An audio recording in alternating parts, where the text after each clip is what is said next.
2 بجے کا ٹائم ہے، میں ہپچوکی سے آ رہا ہوں، ہپچوکی شہر سے نیول کا راس کیا، بلدیہ والا نیول، نیچے خورشید پورا قبرستان ہے، اس کے بالکل سامنے اسٹریٹ اوپر والے روڈ پہ ایک شخص روڈ کے بیچ میں چل رہا ہے، پورے سفید کپڑے پہنے ہوئے. میں ہارن مار رہا ہوں، میں نے ایمرجنسی ہارن بھی بجایا پر وہ نہیں ہٹا. میں نے گاڑی روک دی، اب سائڈ پہ کر کے گاڑی روکی، اتر کے دیکھا بندہ غائب. میں کہا یہ کیا چیز تھی؟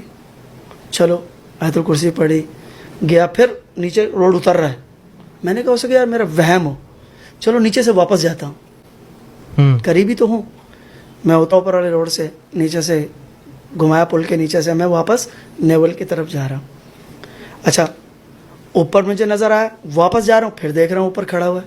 اب تو میں نے کہا ہے کچھ. اترا، میں آیت الکرسی 3 دفعہ پڑھی، میں اوپر روڈ پہ جا کے کھڑا ہو گیا. میں نے کہا دیکھتا ہوں کوئی اور بھی رکتا ہے یا نہیں، تو میرا وہم کلیئر ہو جائے. کیونکہ ایک تو مجھے کنفرم ہوگا کہ ہے تو یہ جن، مردہ نہیں ہو سکتا. تقریباً میں آدھا گھنٹہ کھڑا رہا، ایک ٹرک رکا آ کے صرف، اور اس نے اتنا زور سے بریک مارا نا، میں نے کہا اس نے بھی دیکھ لیا. اچھا مجھے نظر نہیں آیا اس وقت، اس ٹرک والے کو نظر آیا، وہ رکا، میں بھاگ کے اس کی طرف گیا. میں نے کہا کیا ہوا؟ بولا تم کو نظر نہیں آیا؟ میں نے کہا نہیں. میں نے کہا ٹھیک ہے جا، تم خیر ہے. یہ کہانی کراچی کے 3 تلوار چوک کی ہے. 29 مارچ 2020 کو کورونا وائرس کی وجہ سے پورا شہر ایک خوفناک خاموشی میں ڈوبا ہوا تھا. کلفٹن کا علاقہ جو عام طور پر رونق سے بھرا ہوتا ہے، اس رات ایک قبرستان کا منظر پیش کر رہا تھا. رات کے 2 بج رہے تھے. سناٹا اتنا گہرا تھا کہ دور کہیں کتے کے بھونکنے کی آواز بھی دل دہلا دیتی تھی. کلفٹن کے ایک اپارٹمنٹ میں 3 دوست فاروق، حفیظ اور اسلم موجود تھے. فاروق کے سر میں شدید درد ہو رہا تھا. یار سر پھٹ رہا ہے، میرا کوئی گولی ہے؟ فاروق نے کراہتے ہوئے پوچھا. حفیظ نے درازیں چھان ماری مگر کچھ نہ ملا. بھائی سب ختم ہے، لاک ڈاؤن کی وجہ سے سٹاک نہیں رکھا تھا. اسلم جو کھڑکی سے باہر ویران سڑک کو دیکھ رہا تھا بولا، 3 تلوار پر وہ جو 24 گھنٹے والا میڈیکل سٹور ہے شاید وہ کھلا ہو. چلو چکر لگاتے ہیں، پولیس پوچھے گی تو میڈیکل ایمرجنسی بتا دیں گے. تینوں دوست موٹر سائیکل پر نکل پڑے. سڑکوں پر پیلے رنگ کی اسٹریٹ لائٹس ایک عجیب سا ہیبت ناک سایہ بنا رہی تھیں. 3 تلوار کا منظر. جیسے ہی وہ 3 تلوار پہنچے فضا میں ایک عجیب سی بو محسوس ہوئی. یہ بو دواؤں اور جلنے کے گوشت کا ایک مکروہ امتزاج تھی. وہاں پہنچ کر ان کے خون منجمد ہو گئے. تینوں تلواروں کے عین بیچوں بیچ جہاں راستہ بند ہونا چاہیے تھا ایک پرانی سفید ایمبولینس کھڑی تھی. ایمبولینس کی حالت انتہائی خستہ تھی. اس کا رنگ اڑا ہوا تھا اور باڈی پر کالے رنگ کے جھلسنے کے نشانات تھے. حیرت کی بات یہ تھی کہ اس کی نیلی بتی دھیمی رفتار سے جل بجھ رہی تھی مگر اس سے کوئی آواز نہیں آ رہی تھی. یہ یہاں کیا کر رہی ہے؟ حفیظ نے سرگوشی کی. شاید کوئی مریض ہو، اسلم نے ہمت جٹا کر کہا. دیکھو اندر کچھ لوگ حرکت کر رہے ہیں. وہ تجسس اور خوف کے عالم میں ایمبولینس کے قریب پہنچے. پچھلا دروازہ آدھا کھلا تھا. اندر کا منظر دیکھ کر ان کی چیخیں حلق میں پھنس گئیں. وہ جو انسان نہیں تھے. ایمبولینس کے اندر ایک اسٹریچر پر کوئی لیٹا ہوا تھا اور 2 لوگ اس پر جھکے ہوئے اس کا علاج کر رہے تھے. لیکن وہ ڈاکٹر نہیں لگ رہے تھے. ان کے بدن پر پہنے ہوئے سفید ایپن خون سے لت پت اور جگہ جگہ سے جلے ہوئے تھے. ان کے ہاتھ انسانی نہیں لگ رہے تھے. انگلیاں غیر معمولی طور پر لمبی اور ناخن کالے تھے. سب سے زیادہ خوفناک بات ان کے چہرے تھے. جب ایک نے موڑ کر باہر دیکھا تو فاروق نے دیکھا کہ اس کی آنکھیں ہی نہیں تھیں.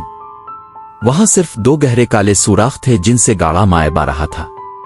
وہ سائے کی طرح دھندلے تھے جیسے روشنی ان کے پار گزر رہی ہو. بھاگو، اسلم چلایا. جیسے ہی انہوں نے بھاگنے کی کوشش کی ایمبولینس کے اندر سے ایک ایسی آواز آئی جیسے کئی لوگ ایک ساتھ چیخ رہے ہوں مگر وہ آواز ان کے کانوں میں نہیں بلکہ براہ راست ان کے دماغوں میں گونج رہی تھی. ماضی کا ہولناک سچ. علاقے کے پرانے لوگ جانتے تھے کہ چند سال پہلے اسی جگہ ایک ہولناک حادثہ ہوا تھا.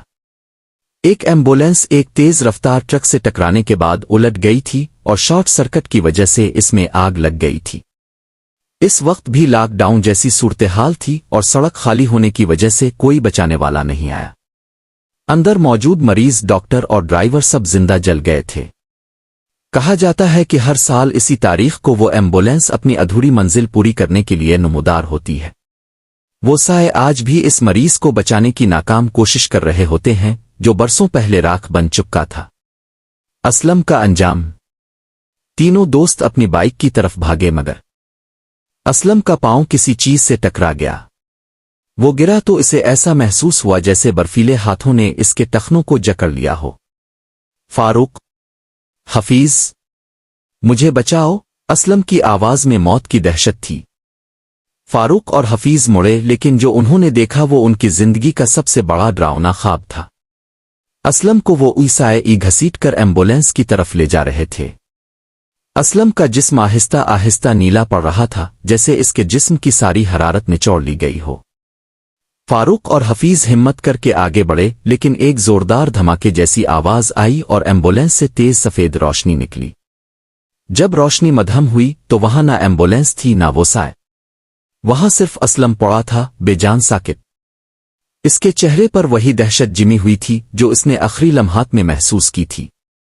اس کے گلے پر کالے ہاتھ کے نشانات صاف دیکھے جا سکتے تھے جیسے اسے کسی نے جلتے ہوئے ہاتھوں سے جکڑا ہو۔ فائل بند۔ اگلے دن پولیس کی رپورٹ آئی۔ ملک میں کورونا کا عروج تھا اور پولیس پر سخت دباؤ تھا۔ فاروق اور حفیظ نے سچ بتانے کی کوشش کی، انہوں نے اس ایمبولینس اور ان سایوں کا ذکر کیا لیکن کسی نے یقین نہیں کیا۔ پولیس افسر نے بیزاری سے کہا، چھوڑو یار، رات کا وقت تھا، تم لوگ ڈرے ہوئے تھے۔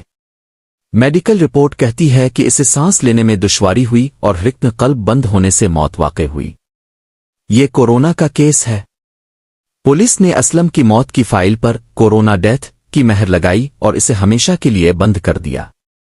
لیکن فاروق اور حفیظ آج بھی جب تین تلوار سے گزرتے ہیں تو انہیں وہ نیلی بتی چمکتی ہوئی محسوس ہوتی ہے اور اسلم کی آخری چیخ ان کے کانوں میں گونجتی ہے۔